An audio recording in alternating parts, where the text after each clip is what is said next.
ये किस्सा मुझे तब पता चला जब मैं एमटीवी के नए शो एमटीवी डार्क स्क्रॉल को होस्ट कर रहा था। इस शो में 9 सीकर्स हैं जो मेरे साथ इंडिया के सबसे हॉन्टेड लोकेशंस में जाकर पैरानॉर्मल इन्वेस्टिगेशंस करते हैं। यानी ये इन्वेस्टिगेशन करना कि क्या उन हॉन्टेड लोकेशंस पर वाकई भूत रहते हैं, और अगर हाँ तो उनके साथ जाकर बातचीत करना। और इसी शो के चलते हम पहुंच गए उत्तराखंड के सबसे हॉन्टेड घर में, राधा भवन, जहां मुझे बिरजू की कहानी पता चली। बिरजू दिल्ली का रहने वाला 21 साल का एक साधारण सा लड़का था। बिरजू को पहाड़ बहुत पसंद थे और सबसे ज्यादा खुशी देते थे, इसलिए वो हर महीने कम से कम एक बार पहाड़ों में घूमने आ जाता था। इस बार वो अपने पहाड़ी दोस्त समीर के साथ मसूरी घूमने आया था। मसूरी के आसपास के एरियाज में घूमते हुए वो लोग राधा भवन के किले के पास पहुंच गए। बिरजू की नजर जैसे ही इस खंडर हुए किले पर पड़ी, वो बस वहीं रुककर उसे देखने लगा। बिरजू उस किले के अंदर जाने की जिद करने लगा, पर तभी उसके दोस्त समीर ने उसका हाथ पकड़ लिया। अब पहाड़ों में रहने वाला समीर राधा भवन के बारे में कुछ तो ऐसा जानता था जो बिरजू को नहीं पता था। समीर ने अपने घर वालों से राधा भवन के बारे में कुछ चीजें सुनी थी। सुना था कि राधा भवन कोई मामूली किला नहीं है, बल्कि एक भूतिया किला है। बिरजू इन सब चीजों में नहीं मानता था। उसका मानना था कि भूत प्रेत या पैरानॉर्मल जैसा कुछ होता ही नहीं। पर समीर बार बार उसे अंदर जाने से मना कर रहा था। अब इन्हीं बातों के बीच वहां से मसूरी के कुछ लोकल्स गुजर रहे थे। उन्होंने जब उन 2 लड़कों को आपस में बहस करते हुए देखा तो उनके पास आ गए। जैसे ही उन लोकल्स को पता चला कि बिरजू राधा भवन के अंदर जाने की जिद कर रहा है, तो सभी के चेहरों का रंग उड़ गया। फिर उन्होंने बताया कि वहां की कहानी क्या है। उन्होंने बताया कि 1871 में बने इस राधा भवन की अपनी ही एक कहानी है। ऐसा माना जाता है कि कोलकाता के राजा जब मसूरी आए तो उन्हें यहाँ की वादियों से प्यार हो गया, और उन्होंने अपने इस प्यार की निशानी के लिए एक किला बनवाया और उसका नाम राधा भवन रख दिया।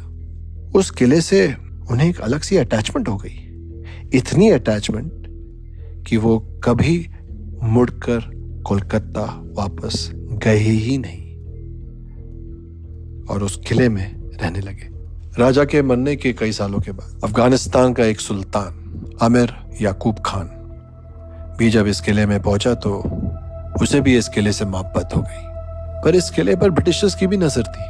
ब्रिटिशर्स के बहुत कोशिश करने के बावजूद भी सुल्तान ने उस किले को नहीं छोड़ा और उसका अंजाम बुरा था।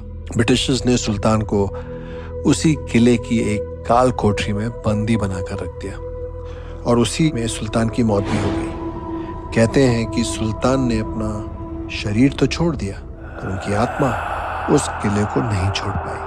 सुल्तान के मरने के बाद राधा भवन में रह रहे ब्रिटिशर्स के साथ बहुत से पैरानॉर्मल इंसिडेंट्स होने लग गए और उन्हें डर कर वहां से भागना पड़ा। माना जाता है कि सुल्तान की आत्मा आज भी उस किले में रहती है और सुल्तान की आत्मा को उस किले में किसी भी और का होना बर्दाश्त नहीं है। कई लोग जो उस किले में गए हैं उनमें से बहुत लोग पागल हो गए और कुछ तो कभी किले से फिर कभी वापस ही नहीं लौटे। आज भी रात में उस किले से सुल्तान की दर्दनाक चीखने चिल्लाने की आवाजें आती हैं। ये कहानी सुनकर समीर के तो पसीने छूटने लगे, पर बिरजू जोर जोर से हंसने लगा। उसने लोकल्स की कहानी का मजाक उड़ाया और कहा कि ये सब सिर्फ कहानियां हैं और वो इन कहानियों को झूठा साबित करने के लिए तो अब तो बिल्कुल अंदर जाएगा। लोकल्स बिरजू से गुस्सा होकर वहां से चले गए और बिरजू राधा भवन के अंदर जाने लगा, पर समीर ने भी उसके साथ चलने से इनकार कर दिया। बिरजू उसे भी पीछे छोड़कर किले के अंदर जाने लगा। उस किले के अंदर जाते ही बिरजू की आंखें चमक उठी। पता नहीं उसे उस खंडर भरे किले में ऐसा क्या दिख रहा था कि वो बस अंदर ही जाते जा रहा था। कुछ देर घूमने के बाद बिरजू को अचानक से थोड़ी ठंड लगने लगी। क्योंकि वो एक हिल स्टेशन पर था तो उसे ये बात अजीब नहीं लग रही थी। धीरे धीरे सूरज भी ढलने लगा था और राधा भवन के अंदर अंधेरा छाने लगा था, पर बिरजू को उस किले से बाहर जाने का मन ही नहीं कर रहा था। बिरजू उस किले के अंदर खड़ा होकर उस कहानी वाले सुल्तान को आवाज देने लगा और उस सुल्तान पर हंसने लगा। लेकिन तभी अचानक से बिरजू को किसी के कदमों की आवाज सुनाई दी। पहले तो बिरजू को वो अपने मन का वहम लगा, पर तभी उसको कानों में उसे ऐसा लगा कि जैसे कोई बगल में खड़ा सांसें ले रहा हो।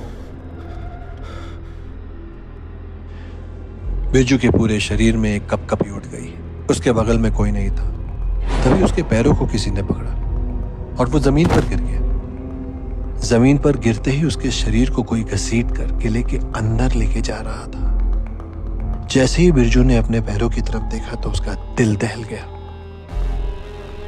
एक आदमी सुल्तान के कपड़ों में उसके पैरों को पकड़कर घसीट रहा था। बिरजू डर के मारे जोर जोर से चीखने चिल्लाने लगा। तभी उस सुल्तान ने मुड़कर बिरजू को देखा और वो दृश्य बिरजू के दिमाग में हमेशा हमेशा के लिए छप गया था। उस सुल्तान के चेहरे की याद स्किन उतरी हुई थी और उसका पूरा बदन काला पड़ा हुआ था। बिरजू समझ गया था कि ये उसी सुल्तान की आत्मा है और उन लोकल्स की बताई हुई कहानी बिल्कुल सच थी। उस सुल्तान की आत्मा ने बिरजू को एक काल कोठरी में भी। बिरजू को अंधेरे के सिवा और कुछ नहीं दिख रहा था, बस उसे जोर जोर से धम धम की आवाजें सुनाई दे रही थी। बिरजू बहुत ज्यादा डर गया था। उसे अचानक सांस आनी बंद हो गई और वो दर्द में चीखता रहा। चीखते चीखते वो बेहोश हो गया। बिरजू की आंखें खुली तो वो अपनी गाड़ी के सीट पर लेटा हुआ था और समीर उसके पास ही बैठा हुआ था। समीर ने बताया कि बिरजू को अकेला छोड़कर वो चला तो गया, पर उसे उसकी चिंता होने लगी थी। सूरज ढलने के कुछ देर के बाद समीर बिरजू को ढूंढता हुआ उस किले में गया और उसे बिरजू किले के बाहर एक मैदान में बेहोश पड़ा मिला था। बिरजू ने समीर को गले लगाकर उसे सब कुछ बताया और वो उसके बाद कभी मसूरी नहीं आया। पर तब से बिरजू की मानसिक हालत खराब होती चली गई और वो पागल सा हो गया। और समीर को आज भी राधा भवन के बुरे सपने आते हैं। ये किस्सा सुनकर मैं और मेरा पूरा क्रू दंग रह गया।